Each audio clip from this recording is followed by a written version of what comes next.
Tottenham are being heavily linked with a new South Korean superstar. Meanwhile, reports suggest that Spurs' move for Eberechi Eze is further along than that of Manchester City's interest. And elsewhere, could Raheem Sterling be on his way out of Stamford Bridge already? All this and more on today's daily Premier League transfer news with me, Barnaby Slater. Guys, as ever, thank you so much for watching and listening, and for all of your comments. Love replying to your comments. Please get them in. Please press that like button. Really helps the video get up the algorithm and seen by more people. Press subscribe. I'm getting closer to that 10,000 subscriber mark. I really want to get over it as soon as possible. And of course, you can become a member. Only £1 a month really helps me make this content for you. All the details in the description box below. But let's get going. And first up, Yang Min-hyuk, strongly linked with Spurs. South Korean journalists have said the following. He's an exciting young forward winger, by the way. Popular pundit Fino put out a video referencing a Gangwon news article linking Yang with Spurs, detailing his belief that Yang will end up signing with Tottenham Hotspur. He explained why Yang would be a good fit tactically for Spurs and expressed his conviction that Yang would have real first-team opportunities if he comes to the Tottenham Hotspur Stadium. That's an interesting one, because some earlier reports about this player had been that we would loan him straight back, but it sounds like if we get him in, we will be giving him opportunities around the first-team squad.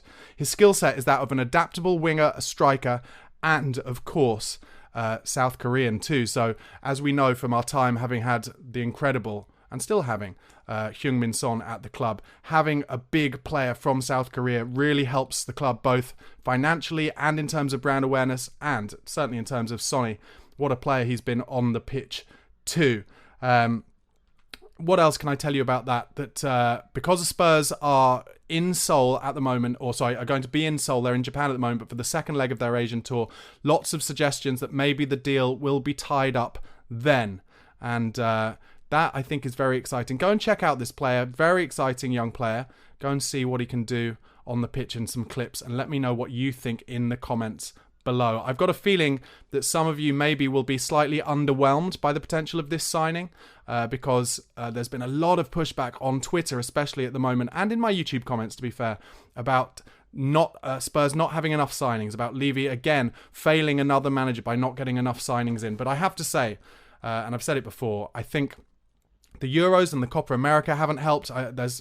There's not been yet like a big move that has allowed a lot of other big moves to happen within the Premier League and European football itself. And, of course, Tottenham have a lot of deadwood, players that Ange does not want in his squad, that they need to get rid of off the wage bill. They've done well. I think they've got about half of them off the wage bill so far this summer. They need to get another kind of 5 or 6 players out.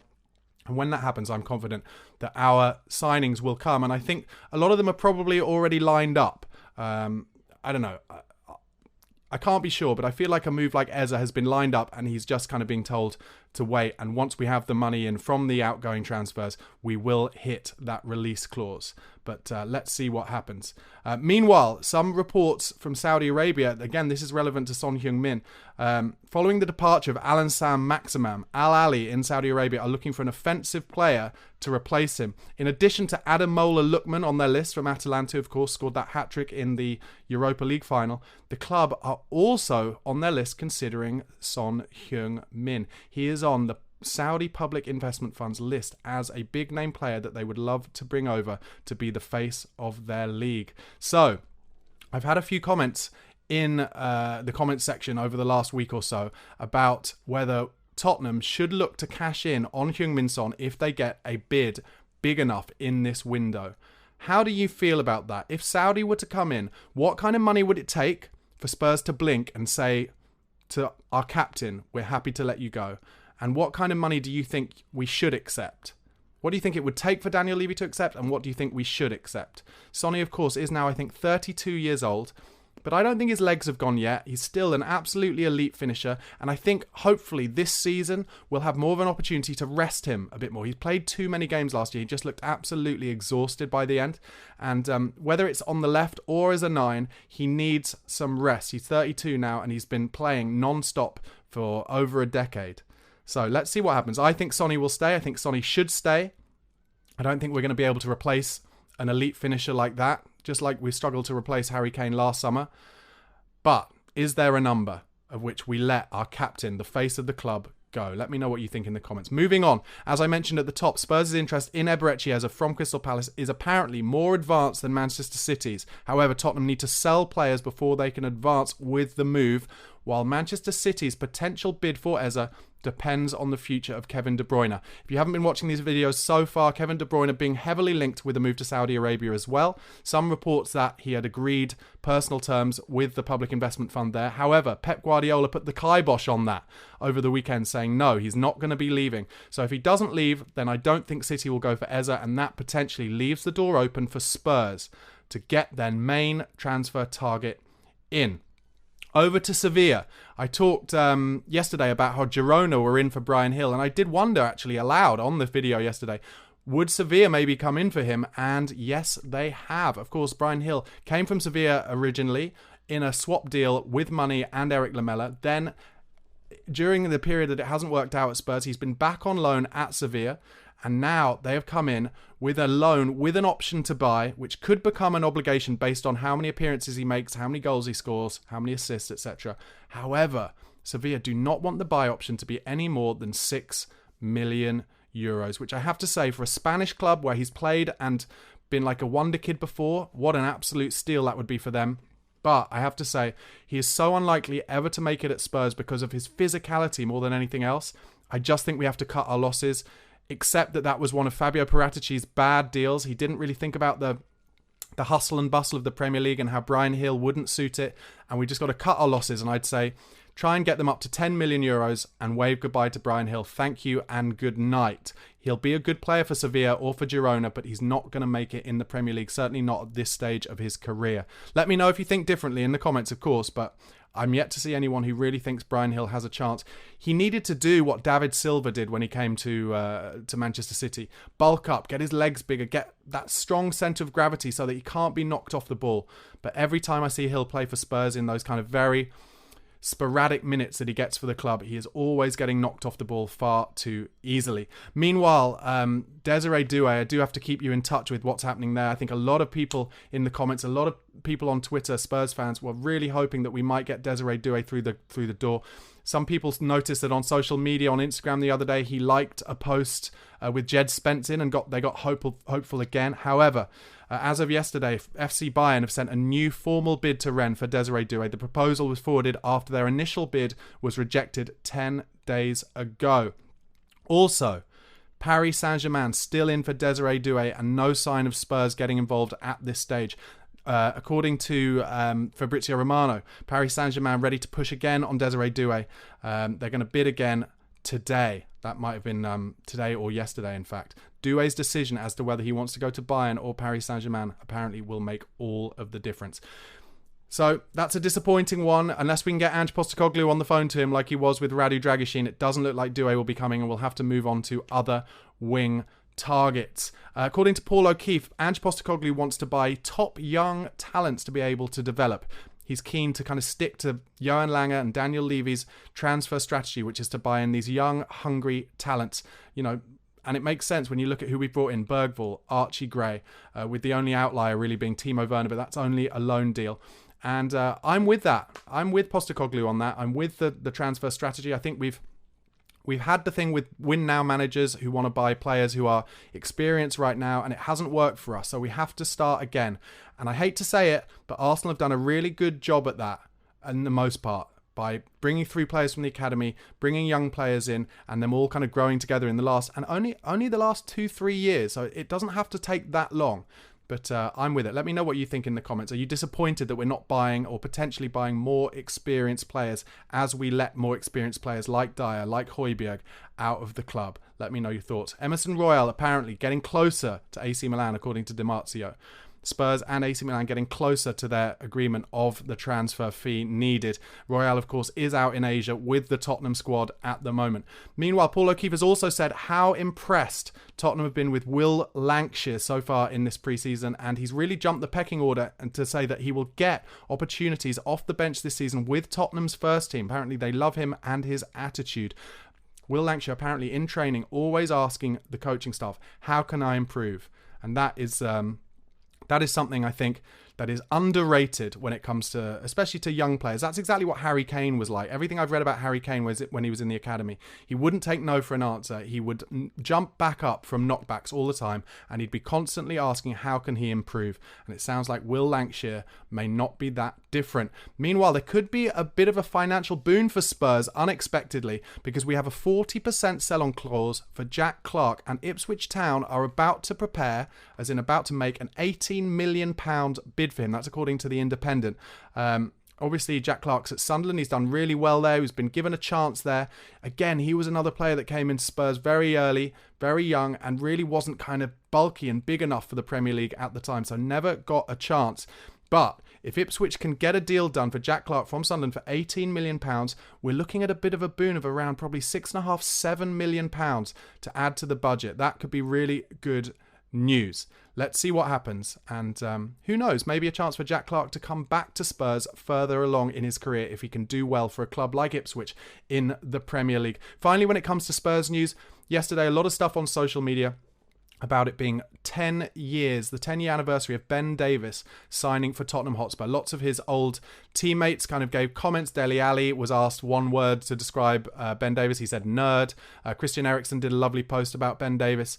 And there's actually, dig this out if you haven't seen it, there's a beautiful post from Ben Davies' wife talking about how proud she is of Ben's 10-year tenure at Tottenham Hotspur, about how he always bounces back from difficulties, how he's always there, how proud he is to play for the club, and how proud she is of him for lasting 10 years and him being the longest serving player at the club now. I want to just talk a little bit about Ben Davies from my point of view. He's a classic example of a player who just gets so much stick from the fan base because he's not showy, he's not...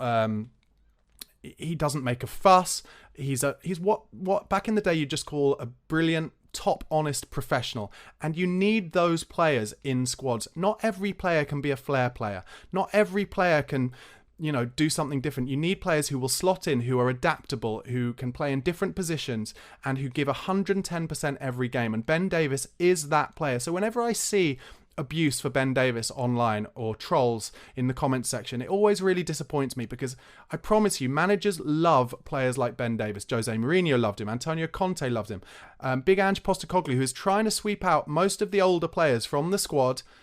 It's no surprise and no coincidence to me that Ben Davies is still there, because his attitude is unbelievable. Ask any Welsh fan what they think of Ben Davies, and you will hear such a difference to how some of the Tottenham Hotspur fan base, especially I think, and correct me if I'm wrong, but I think especially kind of like the younger FIFA-playing Tottenham fan base who don't really think about or understand what it takes to knit and gel a squad together.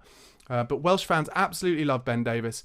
I love him. I would keep him here for this season. I know we're looking for a fourth place centre-back, but Ben can play left, he can play centre-back, and he always does a good job. He's also an underrated passer through the lines, an underrated crosser, and I think he's had an excellent career. If clubs still gave testimonials, I would say give Ben Davies a testimonial. He's been an excellent servant. He was in Spurs' squad during the halcyon days of Pochettino, where we nearly won the league, where we got to semi-finals of all the trophies, where we got to the Champions League final.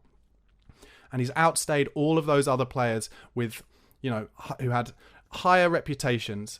And he's really shown what a brilliant pro he is. So let me know in the comments what you think of Ben Davies. But I certainly feel very strongly that he should be given a lot of props for his career at Tottenham Hotspur. And wouldn't be surprised to see him go into coaching further down the line. He's a very smart guy, very educated, very smart.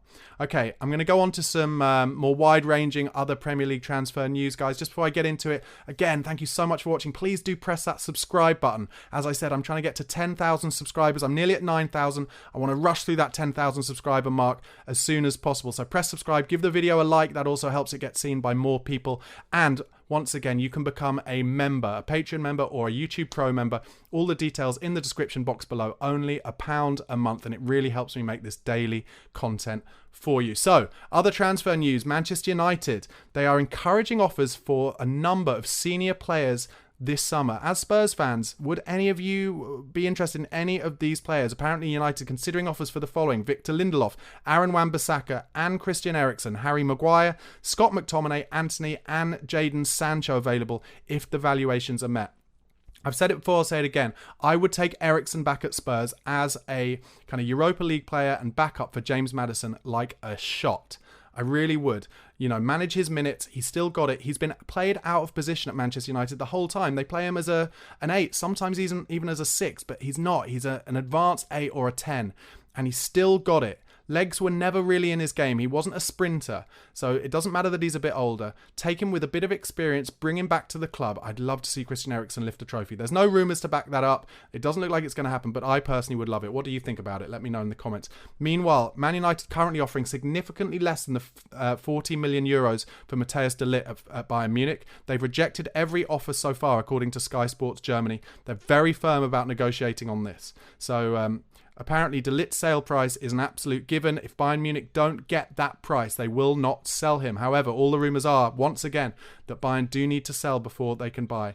This story that's been doing the rounds of the last couple of days, that Getafe, the club that Mason Greenwood was only on loan at last season, they are going to get £5 million from Mason Greenwood's £26.7 million move to Marseille because of a sell-on clause that they somehow negotiated with Man United's ex kind of CEO, sporting director. How did they negotiate a sell-on clause with a player that they only had on loan? That is unheard of. I've literally never heard of that. Let me know in the comments if you've ever heard of that. And it's very embarrassing for Manchester United. I think it's probably a bit easier for them now because they have Ineos and Jim Ratcliffe and their new team that they've put in place dealing with the financials. But that to me it just shows how badly run Manchester United have been for so long that has been possible. £5 million to Getafe for a player who they only had on loan. Bizarre. Meanwhile, at Manchester City, Julian Alvarez is still keen to leave this summer. Man City have said they will only let him leave if they get a bid of 70 million euros with another 20 million euros added on top. Can you see him going to another Premier League club? It's very hard to imagine a foreign club bidding that much. Maybe if Napoli were to sell Osimhen for big money. I know they're going for Romelu Lukaku, but maybe they'd look for Alvarez. I could see Conte liking Alvarez. But I like the player, I really do. But I don't think Spurs, for instance, or many other Premier League clubs would go in at that price. Maybe Chelsea would. Maybe Chelsea don't mind spending money they don't have. Maybe they would go in for Julian Alvarez. There's also at Man City uncertainty around Kyle Walker's future. And in the instance that he were to leave, and there has been talk of him leaving. I think he's got obviously a lot of family issues, and maybe the thought that if he were to leave, he'd be able to get away from that, maybe get a big money move to Saudi Arabia. But if he did leave, apparently, Man City would step up their interest in Bayer Leverkusen's Jeremy Frimpong. But it remains to be seen whether Kyle Walker will leave. A lot of Manchester City fans these days are not that happy with Kyle Walker's performances. They don't rate him. They don't think he should be captain. I keep seeing it online. I thought he had an okay tournament for England. I'd be very surprised if he continued his international career from here, and maybe kind of into his early 30s now, he will be looking for a big move. Back at Stamford Bridge, I mentioned that maybe they'd be interested in Alvarez. Raheem Sterling apparently could be leaving Stamford Bridge this summer. Another player I could see potentially going to Saudi. I'm not sure if having gone from Man City, or from Liverpool to Man City to Chelsea, I'm not sure I could see Raheem Sterling at another Premier League club realistically. Also at Chelsea, Fabrizio Romano says that Chelsea are ready to sell Trevor Chalobah, but they want 30 to 35 million pounds for Trevor Chalobah, who's never been a mainstay in Chelsea's side. Never. It's an unbelievable amount of money they want. I get it, he's homegrown.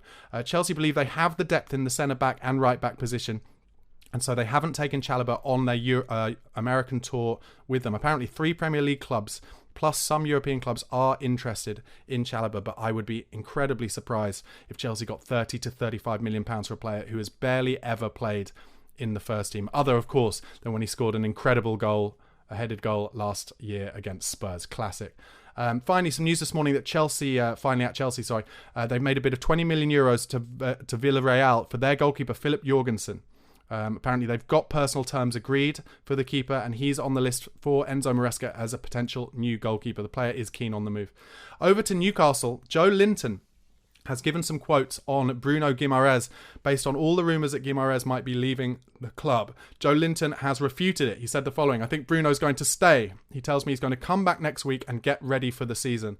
I know him. He loves the club. He loves the fans. He enjoys his life in Newcastle. I think he's glad to be there for his life as well as for football. That is quotes from The Guardian Sport. Very interesting things happening at Newcastle because all their players, their biggest players, are being linked with moves away. And So surprising considering all the money they've got with Saudi, but clearly in the first few years that has been misspent, and the accountancy of it is now coming up to it's catching up with them. Meanwhile, there is a done deal for Newcastle. Malik Thiaw from AC Milan has agreed a move, 30 million euros with 5 million euros in add-ons. Meanwhile, West Ham apparently have pulled out of the race to sign Lille striker Jonathan David, another player that Spurs have been interested in. They met, apparently, Lille's £30 million asking price, but West Ham are refusing to pay an additional £10 million in agent fees. Now, that's an interesting one, because agent fees are a very rarely spoken about huge part of transfer dealings. And it's worth thinking about, especially if you're someone who's getting frustrated with your club not making signings quick enough or not making enough signings. All of the deals now are done through agents, and it's not as simple as how it used to be, where a player would have an agent and a club would come in for a player, and then the club who accept the bid would go to the player's agent and say, you can now negotiate wages. It's now that a club, let's say as an example Tottenham, Daniel Levy will go to an agent that he has a particular relationship with. I think the one that we have is like CAA base or someone like that. We have a good relationship with them, and he'll go to them, the transfer committee. So Johan Lange and via having agreed this with Big Ange Postecoglou, he will go to the agent and say, we are looking for this type of player. Do you have those kind of players on your books? And then the agent will go like that, and then the club, Daniel Levy, if that deal goes through, will have to pay agent fees for that. And then the selling club may also have to pay agent fees on the back end as well. And Tottenham are not always big on paying huge agent fees. And clearly here with this example with Jonathan David, West Ham also bulking at a £10 million agent fee. And I'm not surprised. Meanwhile, also at the London Stadium for West Ham, they are aiming to sign Bayern Munich fullback Nasser Mazraoui on an initial loan with an option to buy for 20 to 25 million euros. That's according to Bild. Once again, I'll say it, West Ham are looking to push the boat out on their transfer deals this summer compared to some of the players they were looking to buy under David Moyes. Julian Lopetegui clearly more willing to go into the European market. Meanwhile, though, they are also hopeful of reaching a deal to sign Aston Villa's John Duran, the striker. Apparently, the player wants the move and made it clear to Villa and the representatives that he wants that move. And a lot of that is down to Julian Lopetegui being their manager, apparently. Over to Everton, they're closing in on a deal to sign Jesper Lindstrom from Napoli, a €3 million loan fee initially with a €22 million buy option clause. Contract terms close to being agreed. Fabrizio Romano says that is a here we go soon. Over to Crystal Palace now. Is there an element that Palace are readying their squad for the potential departure of Eberechi Eze to go along with the departure of Michael Olise? Because Palace have offered €14 million euros plus €1 million add-ons to Olympique Marseille for Ismaila Sarr. Apparently that deal would include a sell-on clause for any future sale to Marseille. Sarr has apparently already agreed on a 5-year deal with Palace. He wants to come to the Premier League. Does that open the door for Eberechi Eze to come to Tottenham Hotspur at some point in this transfer window? Finally, I have to go to South London and talk about Arsenal. They're interested in Nico Williams, who everyone's talked about going to Barcelona for sure, one of the big stars of the Euros, as well as Arsenal also being interested in Mikel Merino from Real Sociedad. But Barcelona both are interested in both those players according to the Evening Standard. Let's really hope, as Spurs fans, that Nico Williams does not fancy a move to Arsenal, because that would be devastating. He's such a talented player. Let's hope he either stays at Athletic Bilbao or goes to Barcelona. Guys, once again, thank you so much for watching and listening. I really appreciate your support. Do get in with your comments. Press like this video for me. Press subscribe. Help me get to that 10,000 mark. Let's get there together. And also, please do become a member. Only £1 a month. All the details in the description box. Really helps me make this content for you. Have a great rest of your day. Cheers.